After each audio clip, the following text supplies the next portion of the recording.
but there was some back and forth over whether the defendant, Harjinder Singh, could be present. We're standing right next to where President Donald Trump deplanes Air Force One when he lands here in West Palm Beach. But if you take a look over this way in that tree line back there, that's where investigators reportedly found a hunting platform. 3 lives were lost on board and 1 person was injured. And actually, if you take a look, you can see those crews out there. On any given day, the president's Mar-a-Lago estate here in Palm Beach could be best described as a fortress. Now, over the weekend, a man managed to breach that security. For some young men and women, enlisting isn't just about patriotism. It's about panic and pressure. If you're serving your country, can your family stay in it? He was a confirmed member of Tren de Aragua, a violent Venezuelan gang with global reach.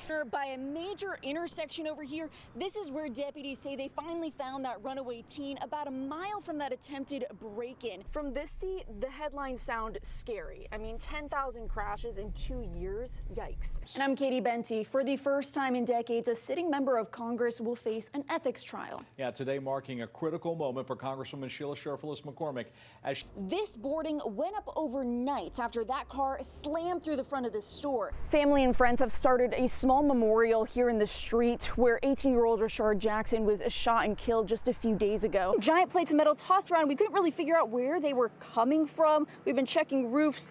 Well, we took a little bit of a walk and now we are faced with this. We're still on Highway 98 right here. You can see what looks to be an entire field of debris. This is their mobile home. This is what we are seeing today. Show you, maybe if you look at my boots, it'll give you a better idea of exactly how deep this goes. Some saying they've seen the teenager with the machete before. We are currently outside of the St. Lucie County Sheriff's Office. And if you take a look here, these are designated safe exchange zones. Not only are they incredibly public, but they're also monitored by those cameras back there. It scans every single license plate that drives by, logging the time, the direction, and storing that information in a database. There are thunderstorms now moving in. Oh, and we can hear them. These storms have the potential for damaging winds, heavy rain, even a chance of isolated tornadoes as a cold front pushes through right as many of you are going to head home. Tonight, the backlash and the bigger question: when does free speech cost you your job? So why did this suspect ever get the chance to attack that nurse? That's what we're trying to find out. This 30-plus page lawsuit is now met with this 6-page motion to dismiss. Now, the city of Boynton Beach isn't arguing the timeline here. They're arguing the law. But imagine carrying hundreds of these boxes up a ladder onto a mall roof, then down the side of a building. There is still debris all in the grass from that crash, from that night. Fortunately, we were just talking about it because he just played for the first time in what feels like forever. He's been injured for so long, even just coaching his Jupiter Lynx team. Instead of using them for assignments, they're shoving metal objects like this paper clip into the USB ports. There's no identifiers, no listing where they're from, the date of birth.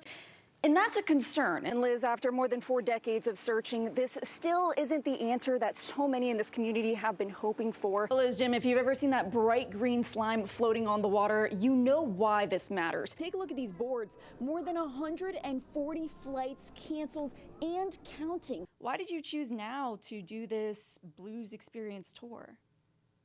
I think I was chosen.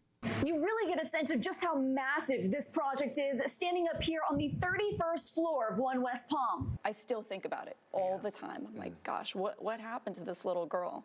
Somebody has to know. Reconstruct how this case unfolded.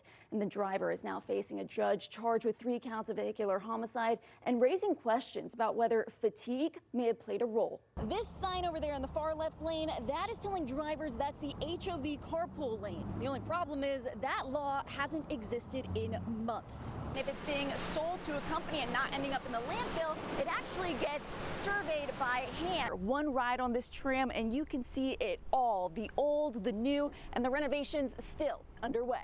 But the vision for Terra-Lago goes way beyond that. The real reason that this establishment and others like it are now locked shut, well, it has nothing to do with the air conditioning. Breaking news, history in the making as we send 4 people around the moon tonight from Florida's Space Coast. A woman accused of preying on people desperate to fix their immigration status is now behind bars. Well, he has been crisscrossing Florida, just making this case to end property taxes. And when I actually sat down with Lieutenant Governor Jay Collins, the first thing I wanted to ask him was why this fight and why now? First off, let's just frame this as what it is. This is the American dream. We're talking about home ownership. The tip line is run by Florida's Department of Law Enforcement. I asked FDLE for some examples of the kinds of tips being submitted to the line. So far, the state hasn't sent me any records in response, but I did get a hold of a few things through some other sources. Folks aren't telling FDLE about their local cops. They're using the tip line to try to get their neighbors in trouble. These Haitian residents throw extremely loud parties. Cars parked on the sidewalk blocking foot traffic. I asked for an American bus driver. Very loud music, all in Spanish. These aren't posts on Nextdoor. They're real complaints sent to the state of Florida, submitted through a confidential immigration tip line. It's called LEAD, short for the Law Enforcement Accountability Dashboard. The Florida Department of Law Enforcement launched it last year with the idea if you believe your local police aren't following immigration law, you can report them. But instead of reporting police, some tipsters are reporting the people next door. I mean, it's almost just mind-boggling to me that based on a foreign language being spoken, that this would be the basis for a phone call to be made. Immigration attorney Richard Huber says that creates fear. You get this feeling that people will start utilizing this tip line, and for various reasons and motives that can frankly scare the hell out of people when you realize that. The records you're seeing here, obtained by Suncoast Searchlight, show the first few months of submissions. The CBS 12 News I-team wanted to see the rest, so we called, emailed, and filed public records requests. No answers from FDLE. The early complaints include reports from West Palm Beach, Lake Worth, and Fort Pierce. Some even name Palm Beach County Sheriff Rick Bradshaw. One accuses him of letting immigrants, quote, walk freely. Number one, I don't do immigration sweeps with ICE. We told them that right off the bat. I'm not going to neighborhoods. I'm not knocking on doors. He says deputies will act if they encounter someone wanted by ICE. We find out that they're wanted and there's a hold on them with ICE, we'll take them into custody. Right? But it's not that we went looking for them. We asked him if FDLE has ever contacted him about a tip filed through the portal. No, not that I know of. Which raises a big question. What happens after someone hits submit or after they've left their message? How many tips has FDLE received? How many have actually been investigated? FDLE remains silent. I will keep pushing for those records. FDLE is a tax-funded law enforcement agency, and if they can't answer my record requests, by law they are required to explain why. Now, so far, they're offering no explanation why these records would be exempt from sunshine laws. Back to you. After hearing from the victim's mother and watching the suspect's bizarre outburst in court, tonight, one of the survivors is walking us through the moment he was shot.